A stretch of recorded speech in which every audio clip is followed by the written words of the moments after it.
আসসালামু আলাইকুম সবাইকে। আজকে হলো পাঙ্গাস মাছ ভুনা করব। আমি যদিও পাঙ্গাস মাছ কখনোই পছন্দ করি না,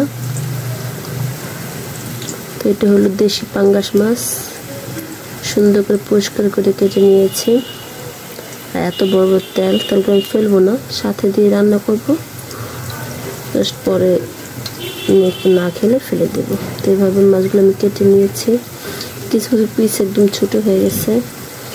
আমি কিছু কিছু পিস ছোটো করে রেখেছিল। শুক্রবার এত বড় পিস খাবে না, সে পিচ্ছি পিচ্ছি পিস পছন্দ করে।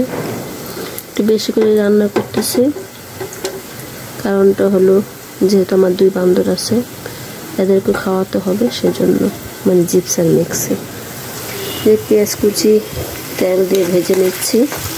তো বাকিটা সবাইকে দেখাচ্ছি কীভাবে কী রান্না করে। সবাই দেখবেন ফুল ভিডিওটা। যদি কারো প্রয়োজন হয় ভালো করে দেখে নেবেন রান্নাটা, আর যদি কারো কাছে না ভালো লাগে তাহলে স্কিপ করে যাবেন, সমস্যা নেই। এই তো তেল পেঁয়াজ দিয়ে আমি সুন্দর মতন একটু ভাজা ভাজা করে নিলাম পেঁয়াজটাকে। তারপরে একটু আস্ত জিরা আস্ত রাঁধুনি দিয়ে একটু ভাজা ভাজা করে নিয়েছি। তারপর দিয়েছি আদা রসুনের পেস্ট।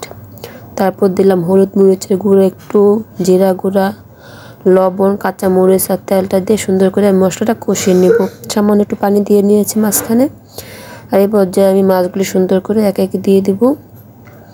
আর এই মাছটা একটু গন্ধ না, দেশি পাঙ্গাসগুলি কিন্তু খেতে ভালো লাগে। আর রান্না করলে বোঝা যাবে যে সেগুলি দেশি না, মানে চাষের, মানে ঘেরানটাই বোঝা যায়। যখন মাছটা চুলায় দিবেন তখনই বোঝা যাবে মাছটা মানে কেমন হবে খেতে। একটু পানি দিয়ে ঢেকে রাখবো 10 মিনিটের মতন। 10 মিনিট রাখতে হয়নি, 2-4 মিনিট পরে আমি মাছগুলো আবার উল্টা পাল্টে নিয়েছি। বেশি নাড়াচাড়া করবো না, মানে জাস্ট উল্টিয়ে দিব, বেশি নাড়াচাড়া করা যাবে না। আর ভেজে ভুনা করলেও ভালো লাগে, বাট এভাবে ভুনা করলেও মজা লাগে। আমার কাছে মাছ ভুনা করলে ভালো লাগে কোনোভাবে হলে হলো। আর এটা তো দেশি পাঙ্গাস, খুব সুন্দর একটা সেন্ট বের হয়েছিল। অনেক তেল ছিল, তো আমি একটু গরম পানি দিয়ে বলকা নিয়ে ধনেপাতা কুচি দিয়ে মাছটা আমি এখন নামিয়ে নেব। মাছটা আমার হয়ে গিয়েছে। তারপর আমি একটু দেখিয়ে দিলাম, এই যে এরকম হয়েছে। তারপরে এই যে এটা এক পিসে এক পাশে ভেঙে গিয়েছে।